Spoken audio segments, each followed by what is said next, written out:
ನರೇಂದ್ರ ಮೋದಿಯವರು ಈ ಒಕ್ಕ ಇದಕ್ಕೆ ತಿದ್ದುಪಡಿ ತರ್ತೀರಿ ಅಂತ ಹೇಳಿದ್ದಾರೆ. ರಾತ್ ಡ್ಯೂಟಿಗೆ ಅಂತ ಹೇಳಿ ಸಿದ್ದರಾಮಯ್ಯನವರು ಇರೋವರೆಗೂ ನಾವೇನ್ ಬೇಕಾದ್ರೂ ಮಾಡ್ಕೊಬೋದು ಅಂತ ಹೇಳಿ ಸಚಿವರು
ರಾಜ್ಯಾದ್ಯಂತ ಓಡಾಡಿ ಎಲ್ಲೆಲ್ಲಿ ವಕ್ಫ್ ಸಂಬಂಧಪಟ್ಟಂತೆ ರೈತರ ಜಮೀನುಗಳನ್ನ ಸರ್ಕಾರಿ ಜಮೀನುಗಳನ್ನ 106 ವರ್ಷ ಉಳುಮೆ ಮಾಡ್ಕೊಂಡಿರ್ತಕ್ಕಂಥ ಜಮೀನುಗಳನ್ನ ಎಲ್ಲೆಲ್ಲಿ ಇವರು ಸೇರಿಸಿದ್ದಾರೆ ಅಂತ ಹೇಳಿ ಅದನ್ನ ಬಹಿರಂಗಪಡಿಸಿ ಅವರಿಗೆ ನ್ಯಾಯ ಕೊಡಿಸಂತ ಕೆಲಸಗಳನ್ನ ನಾವು ರಾಜ್ಯಾಧ್ಯಕ್ಷರ ನೇತೃತ್ವದಲ್ಲಿ ಅಶೋಕಣ್ಣರ ನೇತೃತ್ವದಲ್ಲಿ ನಾವು ಮಾಡ್ತೀವಿ. ನಿಮ್ಗೆ ಈಗಾಗಲೇ ಗೊತ್ತು, ಕಳೆದ ಪತ್ರಿಕಾಗೋಷ್ಠಿಯಲ್ಲಿ ಮುಸ್ಲಿಂ ಸಮುದಾಯ ಸೇರಿರ್ತಕ್ಕಂಥ ಒಂದೆರಡು ಕುಟುಂಬ ಬಂದಿದೆ. ನಾವು 106 ವರ್ಷಗಳಿಂದ ಇದನ್ನ ಉಳುಮೆ ಮಾಡ್ಕೊಂಡು ಬರ್ತಾ ಇದ್ದೀವಿ. ನಮ್ಮದೇ ಎಲ್ಲ ಡಾಕ್ಯುಮೆಂಟ್ಸ್ ಇರ್ತಕ್ಕಂಥದ್ದು. ಇದನ್ನ ಯಾವ ರೀತಿ ಚೇಂಜ್ ಮಾಡಿದ್ದಾರೆ ಅಂತ ಹೇಳಿ ಡಾಕ್ಯುಮೆಂಟ್ಸ್ ಬೆಂಗಳೂರು ಕೊಟ್ಟರು. ನೀವು ಅವರ ಸ್ಪಾಟ್ ಕೊಟ್ಟಿದ್ದೀವಿ, ಅದನ್ನೆಲ್ಲ ಸುದ್ದಿ ಮಾಡಿದ್ವಿ. ಅದನ್ನ ನೀವು ಕೇಳಬೇಕಾಗಿತ್ತು ಅಕ್ರಮ್ ಭಾಷೆ ಅವರಿಗೆ. ಈ ತರ ನಿಮ್ಮ ಕಮ್ಯುನಿಟಿ ಅವರೇ ಬಂದು ಈ ತರ ನೋಡಿಸಿದ್ರು. ನಾನು ಅವ್ರನ್ನ ಕೇಳೋದಿಷ್ಟೇ, ಈ ಜಾಗಗಳು ಏನೇನು ನಾನು ಅಷ್ಟು ಕೊಟ್ಟಿದ್ದೀನಿ, ಇಷ್ಟು ಕೊಟ್ಟಿದ್ದೀನಿ, 1,600 ಎಕರೆ ಮಂಜೂರು ಮಾಡಿದ್ದೀನಿ ಅಂತ ಹೇಳಿ ಅಕ್ರಮ್ ಭಾಷೆ ಅವರ ಡಿಸಿ ಆಗಕ್ಕೆ ಮೊದಲೇ ಈ ಕೋಲಾರ ಜಿಲ್ಲೆಯಲ್ಲಿರ್ತಕ್ಕಂಥ ಸರ್ಕಾರಿ ಶಾಲೆಗಳಿಗೆ, ಸರ್ಕಾರಿ ಆಸ್ಪತ್ರೆಗೆ, ಸರ್ಕಾರಿ ಉಪಯೋಗಕ್ಕೆ ಬೇಕಾಗಿರ್ತಕ್ಕಂಥ ಜಮೀನುಗಳನ್ನ ಹಿಂದೆ ಇರ್ತಕ್ಕಂಥ ಸರ್ಕಾರಗಳನ್ನು ನಾವು ಅಂಬೇಡ್ಕರ್ ಅಭಿವೃದ್ಧಿ ಅಧ್ಯಯನ ಕೇಂದ್ರಕ್ಕೆ ಒಳಗೆ ಹತ್ರ ಅತ್ತೆಗಳಿದ್ರೆ ಈ ತರ ಬೇಕಾದ ಕ್ಷೇತ್ರಗಳನ್ನ ನಾವು ಮಂಜೂರು ಮಾಡಿಸಿದ್ವಿ. ಇವ್ರು ಬಂದ್ರೆ ಯಾವುದೇ ರೀತಿಯಾದಂತಹ ಮಂಜೂರಿ ಇನ್ನೊಂದು ಮತ್ತೊಂದು ಮಾಡಿಲ್ಲ. ಅವ್ರು ಮಾಡಿರ್ತಕ್ಕಂಥ ಡೇಟ್ ಮತ್ತೆ ಮಾಡ್ತೀವಿ. ಹಿಂದೆ ಸರ್ಕಾರಿ ಜಾಗದಲ್ಲಿ ಇತ್ತು, ಅದನ್ನ ಖಾತೆಗಳನ್ನ ಕೆಲವು ಮಾಡ್ಕೊಡ್ಬೇಕಂತ ಹೇಳಿ ನಾವು ಹಿಂದೆ ದಿಶಾ ಮೀಟಿಂಗ್ ಅಲ್ಲಿ ಮಾಡಿದಾಗ ಸುಮಾರು 300ರಿಂದ 400 ಅಂಗನವಾಡಿಗೆ ಜಾಗ ಇಲ್ಲ ಅಂತ ಹೇಳಿದಾಗ ನೆಕ್ಸ್ಟ್ ನಾನು ದಿಶಾ ಮೀಟಿಂಗ್ ಕರೆಯಷ್ಟೊಳಗಡೆ ಬಂದಿರ್ತಕ್ಕಂಥ ಅಂಗನವಾಡಿಗೆ ಬಂದಿರ್ತಕ್ಕಂಥ ದುಡ್ಡೆಲ್ಲ ವಾಪಸ್ ಹೋಗ್ತಾ ಇದೆ. ಪಂಚಾಯತಿಗಳಲ್ಲಿ ಇರ್ತಕ್ಕಂಥ ಪಿಡಿಒಗಳನ್ನ ಮತ್ತೆ ಇಒಗಳನ್ನ ಕರೆದು ಜಿಲ್ಲಾ ಪಂಚಾಯತ್ ಸಿಒ ಅವರು ಎಲ್ಲರನ್ನು ಕುರಿಸ್ಕೊಂಡು ನಾವು ಇದನ್ನ ಅಂಗನವಾಡಿ ಜಾಗ ನೀವು ಗುರುತು ಮಾಡಿಸಿ ಅದರ ಹೆಸರಲ್ಲಿ ಖಾತೆ ಮಾಡ್ಕೊಂಡು ಬರ್ಬೇಕು ಅಂತ ಹೇಳಿದಾಗ ಒಂದೇ ತಿಂಗಳಲ್ಲಿ 400 ಅಂಗನವಾಡಿಗಳಿಗೆ ನಾವು ಖಾತೆ ಮಾಡಿಸ್ಕೊಂಡು ಬಂದಿರ್ತಕ್ಕಂಥ ಉದಾಹರಣೆ ಆಗಿರ್ತಕ್ಕಂಥ ಸಂದರ್ಭದಲ್ಲಿ ಅಕ್ರಮ್ ಭಾಷೆ ಅವ್ರು ಏನು ಅಂತ ಹೇಳಿ ಕೆಲವ್ರಿಗೆ ಮಾತ್ರ ಕಂಡಿದ್ದು ಕೂಡಿರ್ತಾರೆ ಇರ್ತಾರೆ, ಕಿವಿದ್ದು ಕೂಡಿರ್ತಾರೆ ಅಂತೆಲ್ಲ ಮೊನ್ನೆ ಅಲ್ಲಿ ನೋಡಿದ್ರಿ ನೀವು ಒಂದು ಕಾರ್ಯಕ್ರಮದಲ್ಲಿ ಮಾತಾಡ್ತಾ ಇದ್ರು, ಹೊಗಳ್ತಾ ಇದ್ರು.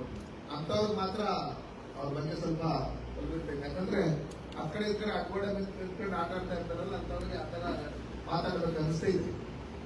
ಆದ್ರೆ ಅವ್ರು ನಿಜವಾಗ್ಲೂ ಮಾಡಿರ್ತಕ್ಕಂಥ ದ್ರೋಹ ಏನು ಅಂತ ನಮ್ಮ ಕೋಲಾರ ಜಿಲ್ಲೆಯಲ್ಲಿರ್ತಕ್ಕಂಥ ಪ್ರತಿಯೊಂದು ಜನಕ್ಕೂ ಗೊತ್ತು. ಇವತ್ತು ಮುಳಬಾಗಲಲ್ಲಿರ್ತಕ್ಕಂಥವ್ರು ನಮ್ಮಲ್ಲಿ ಇಲ್ಲಿ ನಾಯಕರು ಬಂದಿದ್ದಾರೆ. ಹಿಂದೂ ಸ್ಮಶಾನವನ್ನ ಒಗ್ಗಟ್ಟಿರ್ತಕ್ಕಂಥವ್ರು ನಮ್ಮ ಶಂಕರ್, ನಮ್ಮ ಇವರೆಲ್ಲ, ನಮ್ಮ ಸೋಮ ಅವರೆಲ್ಲ ನಮ್ಗೆ ಹೇಳಿದ್ರು, ನಮ್ಮ ಸುರೇಶ್ ಅವರೆಲ್ಲ.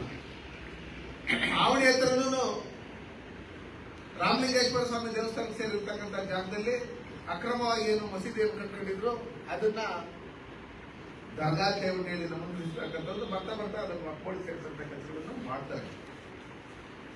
ನಾವು ನೋಡಿದೀವಿ ಅಂತರ್ಗಂಗೆ ಬೆಟ್ಟ, ಅಂತರ್ಗಂಗೆ ಬೆಟ್ಟದ ಕೆಳಗಡೆ ಇರ್ತಕ್ಕಂಥದ್ದೆಲ್ಲ ಫಾರೆಸ್ಟ್ ಜಾಗ.